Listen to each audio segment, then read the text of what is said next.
Bienvenue sur Balti Channel avec aujourd'hui la découverte d'une flopée de petits jeux sympathiques qui peuvent s'improviser n'importe quand et n'importe où puisqu'ils ne requièrent que quelques crayons et du papier. Alors en préparant cette vidéo, je pensais plutôt aux anniversaires, aux fêtes de famille ou aux animateurs de centres aérés, mais au vu de l'actualité et du confinement, je pense que ces quelques nouvelles idées pour occuper les enfants à la maison devraient plaire à tous les parents. D'autant plus que ce sont des jeux très simples, vite expliqués et vite compris, et dont raffolent les gamins, même s'ils peuvent plaire à tout le monde. Voici donc les jeux que nous allons voir dans cette vidéo. Si la plupart peuvent se jouer en famille, certains conviennent davantage aux petits et d'autres aux plus grands. Alors, quant aux jeux archi connus comme par exemple le Morpion ou le Petit Bac, j'ai préféré faire l'impasse pour laisser la part belle aux jeux les plus insolites que nous allons voir tout de suite. Ce jeu reprend un peu le principe des cadavres exquis que nous verrons plus loin, mais avec des dessins. L'objectif est de créer un monstre à plusieurs, chacun contribuant à une partie du corps différente et sans savoir ce que les autres ont dessiné. Je vous conseille tout d'abord de délimiter les zones par des lignes horizontales sur la feuille. Dans cet exemple, il y a 4 joueurs, donc 4 zones. Le premier va dessiner la tête, ou tout au moins le haut du corps, car rien ne vous oblige à y dessiner une tête. Ensuite, il va replier la feuille pour que son dessin soit masqué, mais en veillant toutefois à laisser dépasser ses lignes juste un petit peu, pour permettre au dessinateur suivant de bien continuer la silhouette. Si les tranches sont bien raccordées, l'improbable créature n'en sera que plus vivante et plus amusante. À chaque fois, on replie bien la feuille en ne laissant apparaître que la ligne de séparation et les traits qui la traversent à peine. Les 3 autres parties sont ensuite le torse, puis le bassin et les jambes, et enfin les pieds. Même si encore une fois la créature peut tout aussi bien avoir des ailes, des nageoires, un corps de serpent ou de sirène, des têtes multiples à la place des pieds, etc. Les seules limites sont votre imagination.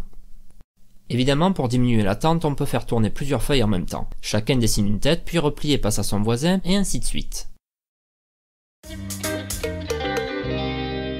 Pour la course de crayon, il suffit de dessiner un circuit sur une feuille de papier, et puis chacun, à tour de rôle, va faire glisser son crayon, ou son stylo comme dans cette vidéo, pour avancer le plus loin possible dans le circuit.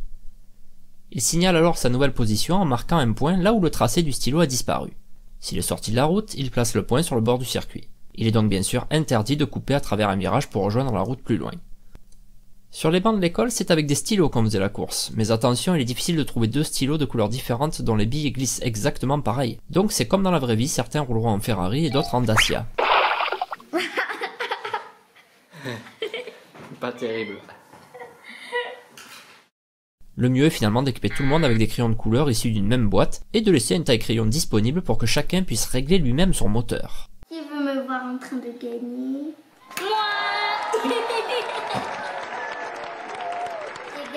Pour les plus grands, on peut s'amuser à reproduire de vrais circuits mythiques de Formule 1 comme par exemple Monaco, Silverstone ou Monza. Ce jeu est tout simple mais il plaît beaucoup.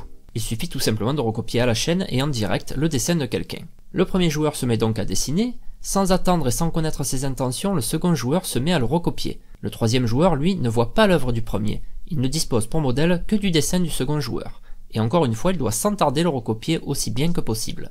Aussitôt, le quatrième joueur commence son dessin en prenant celui du troisième joueur pour seul modèle, et ainsi de suite.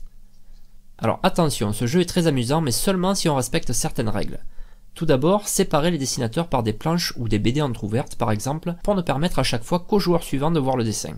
Ensuite, s'interdire de temporiser.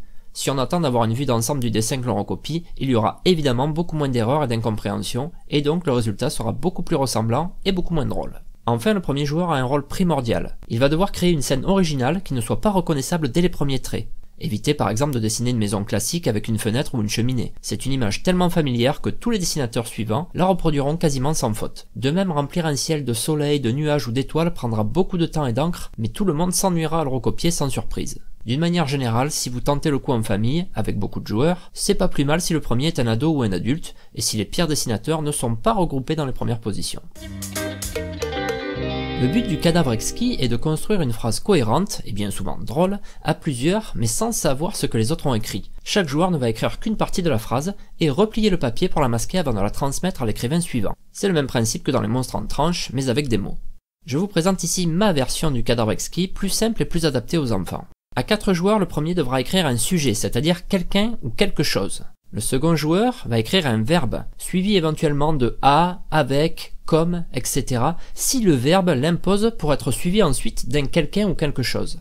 Car le troisième joueur donc va écrire le complément d'objet direct, un quelqu'un ou quelque chose strictement. Le quatrième et dernier joueur va écrire un adverbe pour la description du comment, du où, du quand ou du pourquoi. À 6 joueurs, les 3 premiers écrivent pareil, mais le quatrième se concentrera sur l'adverbe comment, c'est-à-dire pour décrire la manière. Par exemple, avec un marteau, comme un fou, comme un soldat, en faisant tourner les serviettes. Le cinquième se concentrera sur le où, avec par exemple dans la bouche, derrière le frigo, en Australie, ou le quand, avec par exemple hier, il y a 65 millions d'années, ou quand il s'est marié. Et le sixième et dernier joueur se concentrera donc sur le pourquoi, par exemple pour aller plus vite, pour ne plus avoir peur du noir, ou par pure méchanceté. Voilà, j'espère que cette vidéo vous sera utile et que ces petits jeux provoqueront de grands éclats de rire. En attendant, je vous souhaite bon courage à tous et à plus.